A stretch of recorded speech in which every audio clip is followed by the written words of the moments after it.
12 horas com 38 minutos, Cirne Automóveis. Cirne Automóveis, o melhor negócio da categoria. Avenida Fernando Ferrari e Camobi. E Cosaedro Construtora. Pense e invista no futuro. Temperatura de 26 graus e 6 décimos. KL Seguros, valor para o que é seu. O Sala de Debate tem o prestígio comercial de Sicredi. Invista na previdência privada do Sicredi e garanta um futuro tranquilo para você. Parque e Hotel Morotim, o local ideal para o seu evento. Mas interrompi o Hernani, cortei o assunto, mas podemos retomá-lo na medida... Deixa assim? Deixa correr. Deixa assim. Deixa assim. Só dar um aviso aí que a partir de hoje nós começamos a reproduzir o programa no meio da tarde no site do Claudemir. Então eu fiz uma postagem agora e o Paulo Roberto Caetano, botei uma foto aqui, disse quase uma faculdade, me lembrei, quase uma faculdade de Direito. Ou seja, quem quiser ouvir o nosso programa, aquele que não pode ouvi-lo todo ao meio-dia, acesse a página do Claudemir, lá nós estaremos com os 3 blocos devidamente gravados. Aliás, quando acontece qualquer coisa que se refere ao programa, eu remeto, vai lá na página do Claudemir e ouve o que foi, na verdade, dito, porque às vezes as pessoas tocam de ouvido, eu ouvi tal coisa, e não foi bem assim que nós falamos. Não foi bem assim que nós falamos, e não foi bem assim que nós nos referimos ao fato. Então, acesse lá, ouça. Confere. Com os debatedores o que foi realmente dito. Eu continuo na espera. De quê? De que os colegas se juntem e me deem um rádio. eu só tenho rádio no alto. E a bateria, a pilha? A pilha ainda? Não, a válvula? No alto, não, o alto dele é moderno. A válvula. Então não tem como escutar nada. Isso aqui é um telefunk daqueles antigos, da válvula. Colorado Henrique, aquele com olho mágico. O olho mágico, quando estava em sintonia, os 2 tracinhos se fechavam. Nesses rádios. Não é? Bom, a participação aqui do eletrola, ao lado da cama. Ele levantava de manhã e ligava, antes de levantar, ligava o rádio. E de noite também. E já ouviu o Chimitão, que naquela época já tinha os 30 anos. Já. Na madrugada, o Chimitão. O Francisco Genro manda dizer o seguinte... o Chico. Não, Francisco. Que alguma coisa contra? Ou não, é um cara muito legal, nosso ouvinte. Bom, parceirão. Sobrinho do nosso decano aqui. É nosso amigo. Ao contrário, até ele sempre está nos escutando. Sobrinho do Adelmo Simas. Filho de quem? Eu não tinha lido aqui o que nos mandou o Francisco Genro. Então, mas tudo leva a crer... Dá tempo de tu mudar de ideia e não dá... Chico? Não foi jogada ensaiada isso aqui, Chico? Que mal pergunte. Olha só o que manda dizer o Francisco. Bem-vindo de volta ao Sala, meu grande amigo Hernani Araújo. Isso é combinação. Olha aqui, ó. Já estava gravado. Tava, né? Grande devoto do Santo Garça. Claudemir. Ele está assistindo o nosso programa, hein, Claudemir? Cadê o chapéu? Pelo menos não aparece na foto postada no Facebook. Não, o chapéu está aqui, guardado aqui atrás. Uma vez eu vi uma puteada de um ouvinte por usar chapéu no programa, disse que o ambiente não recomendava. Então eu não uso mais, pronto. O Júlio César Fagundes aqui dá um puxão de orelha, não sei em quem, mas diz o seguinte: senhores, boa tarde. Infelizmente, a elite não gosta de discutir os problemas do Brasil. Fica apenas dando risada. O Brasil é um caos, segundo o Acho que sobrou para todo mundo. Júlio César. Só para o professor Alandir, o único que não viu nada até agora. O Marcos Vaz manda dizer o seguinte... Cedo, sorriso e choro. O Marcos Vaz manda dizer o seguinte: boa tarde a todos. Março iniciou e o pessimista voltou com o mesmo discurso. Ué, por que essa risada, mano? Está se identificando ou não? Claro! Serviu no capuz. Salários baixos...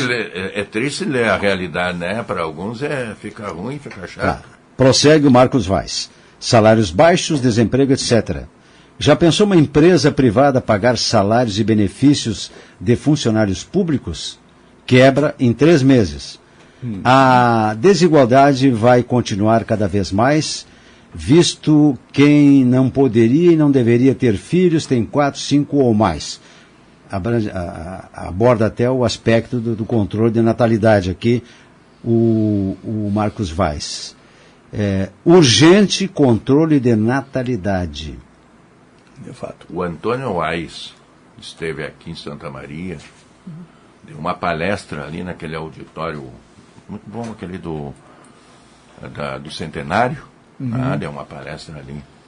E ele abordou esse tema. Danielson. O Antônio Wais, tem um dicionário Antônio Wais, foi embaixador, era um homem... Filólogo. Filólogo, e um homem inteligentíssimo. Sim. E aí ele elogiou muito, ele experimentou e a Cirília está voltando, né? Espero que tragam aquelas bebidinhas que eles faziam. Ele levou 2 garrafas de bitters da Cirília para o Rio de Janeiro. E ele era reconhecido como um grande gourmet, né? E ele levou de espera maravilhosa. Né? Ouro potável. Elogiou muito. E eu fui no mercado com ele para comprar para ele levar para o Rio de Janeiro. Mas o Antônio Wais explicou: o melhor e o mais eficiente controle da natalidade que existe é a educação. Educação. Sem dúvida. É o maior controle que existe. Na minha opinião, é o básico de tudo. Mais eficaz. Sabe porque hoje em dia, por exemplo, minha mãe, vou usar o exemplo da minha mãe, que tem 80 anos. Ela, por uma dessas coincidências agradáveis da vida, ela mora a 100 metros de uma unidade básica de saúde em Erechim. E ela tem tudo ali. Claro que ela não precisa, mas até pílulas anticoncepcionais distribuem nas unidades básicas de saúde. Se houver informação, o equipamento, quando eu digo equipamento, por favor, não me entendam. Camisinha também distribui. Anticoncepcionais, camisas de todas as espécies, tem nos postos, nas unidades básicas de saúde. Qualquer unidade o acesso à vasectomia, por exemplo. Então, assim, eu acho que o Wais, não é o único a pensar isso, imagino, mas eu concordo, porque hoje a possibilidade de você evitar, ou pelo menos planejar, olha, qualquer um de nós aqui, nos dias de hoje, faria isso, com absoluta... Eu quero chamar a atenção para o comando... Chame a atenção no microfone. O comando bíblico. O livrão, eu sempre digo, que está lá no BD, não sabe ler. A Bíblia, você está se referindo à Bíblia. Está dito lá. Ide, crescei, multiplicai-vos e enchei a face da terra. Então estamos... Mas já encheram, vamos contextualizar. Vamos contextualizar. Eu não estou desconsiderando o livrinho. Eu só estou dizendo que quando ele foi escrito era necessário até. Agora não é essa a questão. E eu falei da minha mãe porque ela me explica tudo que tem lá no posto de saúde. Dona Mafalda, a senhora está sendo bem atendida, preocupação de filho. Você tem tudo, inclusive ela falou de pré-natal. Esse aparato todo. Pré-natal, tudo. Tem na unidade básica. Não quero crer, até porque é uma unidade de periferia, em Erechim, que isso não se reproduza em todas as unidades básicas de saúde, ou pelo menos na maior parte delas. Todas. Pelo menos na maior parte delas. Portanto, se houver informação e educação, boa parte do problema, imaginemos que seja um problema, se resolve. Claro. Mas eu entendo há muitos anos que o problema de controle de natalidade, como vai se proceder o controle da natalidade, é um assunto quase considerado proibido. Cada vez que se discute, as pessoas ficam cheias de dedos para abordar determinadas questões, com medo de contrariar princípios religiosos, com medo de princípios... O problema é o controle da natalidade. Começa por aí. Esse aqui é o problema.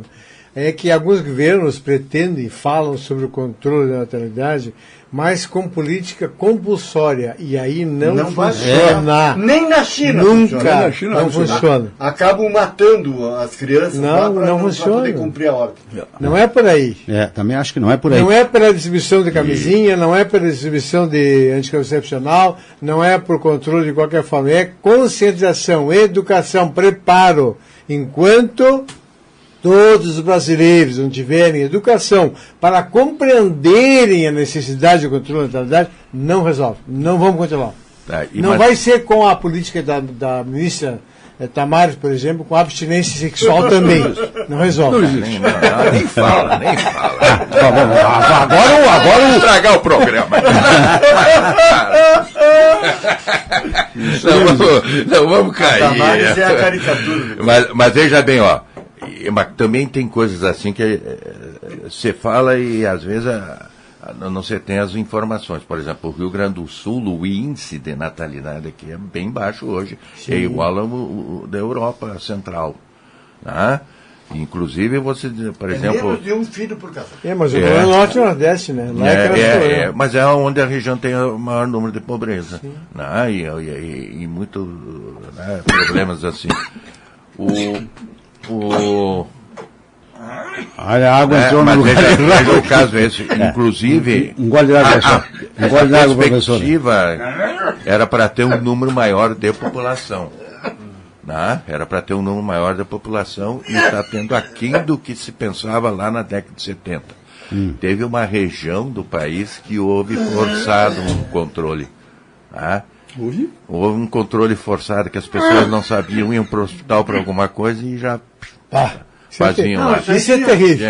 Foi feito e aí deu lá adiante, porque o IBGE, quando faz aquela pesquisa, ele já calcula lá nos anos na frente quanto é projeta que é a mais ou menos da população, né? Sim. E deu errado, deu menos do que eles estavam pensando. O Rio Grande do Sul, o Rio Grande do Sul teve um crescimento geométrico de eleitores, por exemplo, ao longo dos últimos 20 anos, para uma população que é praticamente a mesma. Há 20 anos a população do Rio Grande do Sul é praticamente a mesma. As pessoas aqui em Santa Maria reclamam que não se aumenta o número de habitantes, mas não se aumenta mesmo. Não cresce a população. Né? Não é só a gente sai do Rio Grande do Sul. Para pegar Santa Maria... Vamos lá para a fronteira agrícola e o pessoal está lá. Sim, gaúcho por tudo. Sim, não tem. Na Serra do Cachimbo, que fica lá no Pará, eu fiz uma escala lá e o comandante veio me dizer, doutor, a fronteira agrícola está chegando aqui. Os nossos soldados que vêm prestar serviço militar na FAB, lá na Serra do Cachimbo, tem uma base aérea lá, já são homens do seu tamanho, claros, de olhos azuis, de ascendência italiana ou alemã, tudo gaúcho. Que subiram e estão desbravando o país, produzindo alimento. Bom, o José Luzardo Cruz Brum manda a seguinte mensagem. Boa tarde, saudades. Bom programa. O ano iniciou, então, de fato. SUS, nobre jornalista Claudemir, o SUS proporciona. Eu acho que o que nós estamos falando aqui, que você falou, né? O Éder Melo manda dizer o seguinte... Hoje em dia, o melhor e mais eficaz controle de natalidade é o celular. O marido fica na sala e a esposa no quarto, cada um no seu Facebook, etc, etc. Era o suco de laranja antigamente. É uma verdade, isso é uma verdade. O Marcos Vaz volta ao programa para dizer o seguinte: a não política de controle de natalidade somente interessa às igrejas e aos políticos. Gostam de chafurdar na pobreza.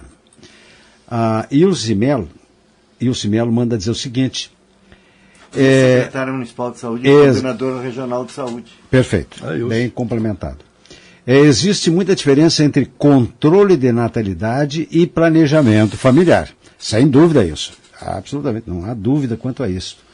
A questão gravidez precoce ou a múltipla envolve questões muito mais amplas que têm a ver com o problema social e o analfabetismo funcional. Isso. Resume em educação.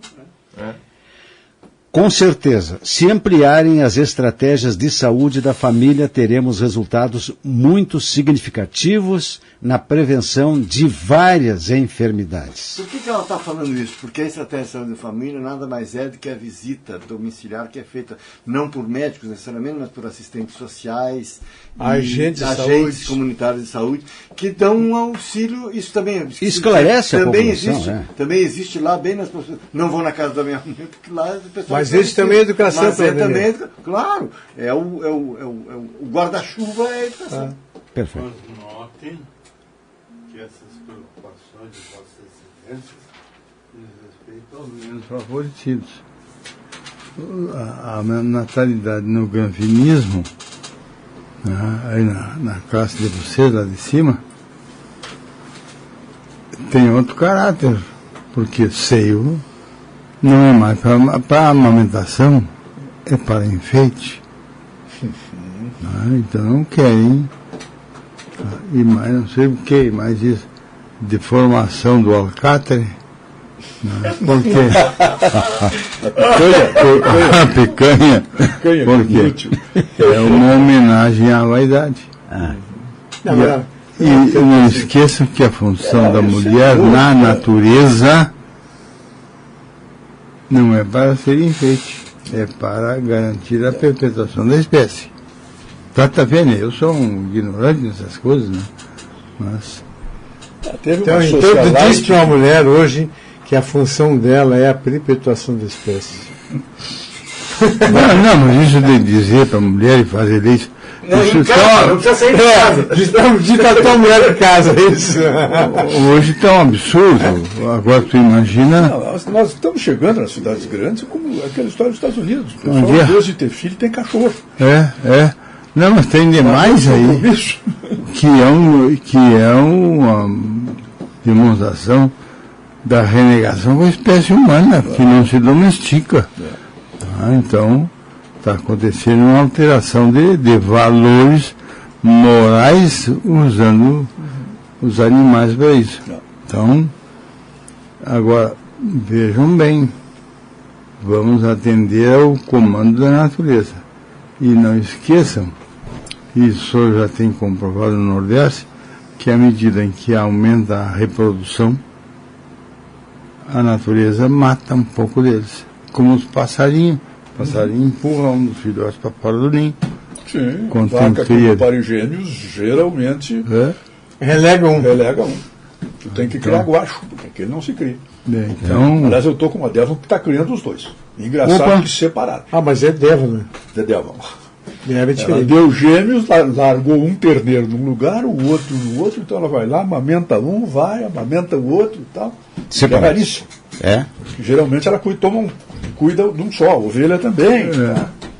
O Ricardo Gonçalves, viu, Hernani, manda dizer o seguinte: boa tarde, senhores. Essa esterilização de mulheres, comentada pelo Hernani, teria sido por parte daquele médico no Maranhão que ligava trompas de mulheres de baixa renda com mais de 3 filhos? É esse o caso, Hernani? Eu não tenho certeza se é isso, mas isso aconteceu lá na década de 80. Não, teve um outro caso aqui no Rio Grande do Sul. Tinha uma organização, puxa vida, não quero cometer um... Benfam. Isso, essa aí. Qual? Que foi muito criticada. Sociedade do Bem-Estar Familiar. Sim. Que até em Ijuí, na região ali, deu grandes problemas, porque ela começou a interferir na vida das pessoas. Claro. E aí deu Mas deu bafafá. Tinha um lado sério, que era comandado pelo nosso amigo Ronald Perret Postmayer. Ele não fazia isso. Pois é. Ele não. Essa sociedade dele não visava isso. Não era. Para orientar. Depois distorceram para... O comando era Brasília. Muito bem. A Ilse Melo continua participando do programa e ela aborda bem o assunto. Na verdade, acesso e vínculos são essenciais. Bom, conversando com o meu irmão que mora na Alemanha, me falou na preocupação com o não nascimento de crianças e o aumento de idosos. Estão sem mão de obra. Então começam as importações de turcos, sírios e outros mais para a Alemanha, e depois dá no que já aconteceu na França, em que os descendentes de estrangeiros queriam ser franceses e a França não aceitava, e houve baderna de tudo que foi ordem. Então, isto realmente está acontecendo. Um problema seríssimo. Lá. A Europa está mais da metade maometana já. E quando estive lá, havia um programa de acompanhamento e estímulo à natalidade que proporcionava à família o acompanhamento pré-natal, Natal e um comprometimento com o novo cidadão alemão, não sei por quantos anos. Por quê? Porque cada família tinha 1 ou 2 filhos no máximo, estava diminuindo a população da Alemanha, era um país que estava com muitos idosos, aqui relata a Ilse comprovando isso aí, de tal forma que eles, por necessidade, principalmente no ramo da construção civil, estavam importando pessoas de tudo que era país. E ocorre que essas pessoas chegam no país, eu constatei isso lá, e elas se agrupam naqueles da mesma origem, e ali ficam que nem guetos, né? Guetos de outros países dentro de um outro país. E aí a coisa fica complicada, eles não interagem com o resto do país, e aí dá problema tudo que é ordem. Na França, em Paris, eu andei lá com um cidadão português que residia lá, e ele sintonizou a rádio portuguesa. Diz, não, nós temos 3 ou 2 estações de rádio aqui em Portugal, em português. Por quê? Porque Paris é a segunda cidade de maior população portuguesa, perde só para Lisboa. Porque todo o serviço inferior, digamos assim, era de português. Faxineiras, limpeza de hotel, camareiros de hotel, tudo. Portugueses depois já estavam vindo também, asiáticos e exatamente em função africanos. Da natalidade. Há um detalhe, viu, o Walter, que ampliou essa fronteira, é que com a formação da comunidade europeia, e eu encontrei na Alemanha uma cidadã portuguesa, mas como pertencia à comunidade europeia, ela era legalizada como trabalhadora na Alemanha por pertencer à comunidade europeia. E aí as coisas... Tem tanto brasileiro tirando passaporte italiano, os de origem, que tem... Viram cidadãos europeus. Cidadãos europeus. Começo que já facilita na chegada no aeroporto, já passa direto. Bate na cara dos parentes lá do sobrenome, eles abrem. Não, mas eles não aceitam, que tu chega eles não sou teu parente, eles fecham a porta, tudo. Esse cara vem atrás de dinheiro. É verdade. O Rafael Maffini, hoje grande jurista, nosso aluno, foi meu assessor meu lá. Estagiário. Foi meu assessor no tribunal. Ele jogava basquete quando jovem e foi para Florença, se não me engano. Jogava bem. Jogar basquete lá. Chegou lá e procurou os Maffini. Primeiro momento. A reação né? Aí depois ele teve que dizer que não precisava. Da Ivete. Exatamente. Que não precisava, que não tinha nada que ver. Bom, aí acolheram ele. Mas no início estava muito. Mesma coisa com o Chicão Maineri. O Chicão era filho de imigrantes, lá da Calábria. Bom, aí já complica um pouco mais. Chegou lá o pessoal, aí ele procurou a tia, irmã do pai dele. Não, tia, eu sei que tem uma herança aqui, que o meu pai tem um patrimônio aqui de herança. Sim, mas eu quero doar para ti. Eu não quero esse patrimônio, era pouca coisa. Não. Foi o melhor hóspede que ela teve. Virou um santo. Os painéis se reuniram tudo para festejar. Mas pelo seguinte... Mas os bonés não tem nada para repartir para mim.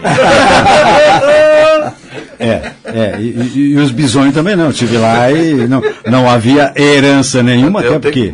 Cuidado se eles não dão uma chacada em mim. Tem um imposto de renda para pagar. Né? Viu, Hernani? Isso é verdadeiro, pode acontecer o contrário, né?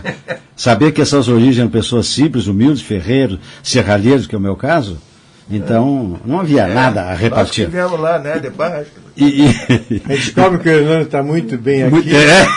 Eu vim para pegá-lo. Tem acesso ao imposto de renda dele, vai querer, né? Bom, mas o seguinte é que... Acesso ao salário pode, né? Porque nós, os funcionários públicos, todo mundo tem acesso ao salário. Agora, por exemplo, essa questão que dão aí ganho. Né, para as empresas aí não pode ter acesso, né? Mas o nosso salário pode todo mundo olhar. De todos nós aqui, ganham 15 ou 20 salários mínimos. Públicos. Quem? Né? Nós 5 aqui, menos o Claudemir. Pode entrar lá e saber o nosso salário e tudo. Lei da transparência. Mas ele também. Claudemir também. Imposto de renda entra rachando aí, né? É a favor, professor, espalha. Se é a favor, pode espalhar. Não, e há um detalhe. Aliás, o imposto de renda é algo à parte para se discutir. Ia ser constrangedor. Começando até, tem que começar a juntar os papéis. Não, começando. Retiro da gente todo mês. Sim. Agora é só a facada mais. A volta da facada. Mas foi corrigida a tabela. Agora é que viu, o Hernani, o salário da universidade não tem retenção na fonte, tão pequeno que é. Só que agora eu tenho que fazer a declaração de ajuste. Então, mas eles me tomam lá 27,5% do que eu recebi da universidade. Eles me tomam 7,600 por mês na fonte. Eles me tomam 7,600 por mês. Tu imagina que eu tenho 7,600 na fonte? Imagina o que ganha esse homem. 5 salários no teto. Os teus parentes da Europa que não tem dinheiro. Eu desconfio que esse aí está acima do teto. Não, 5 salários. Gabriel, por gentileza, essa parte da gravação corta.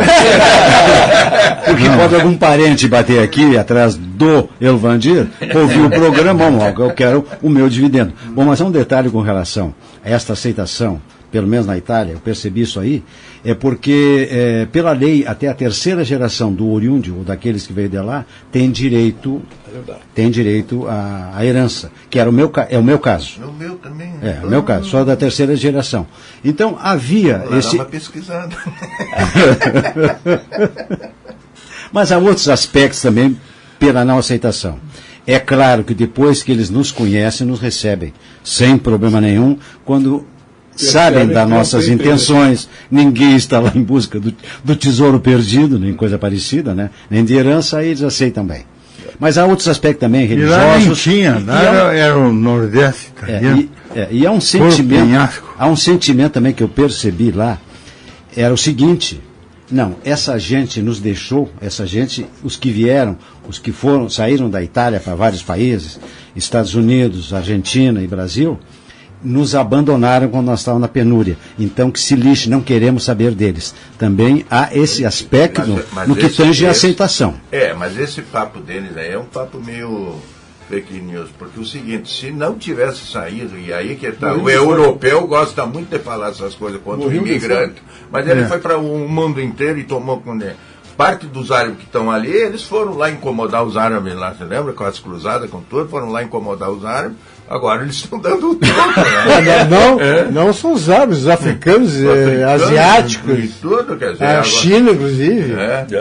Então agora eles ficam reclamando. Não, isso é claro que uma amostragem muito pequena. Eu não quis aqui dizer que eu seja o sentimento italiano com relação aos que saíram, mas em alguns aspectos aí eu percebi numa fala lá. Vamos a um intervalo e já retornamos com o Sala de Debate.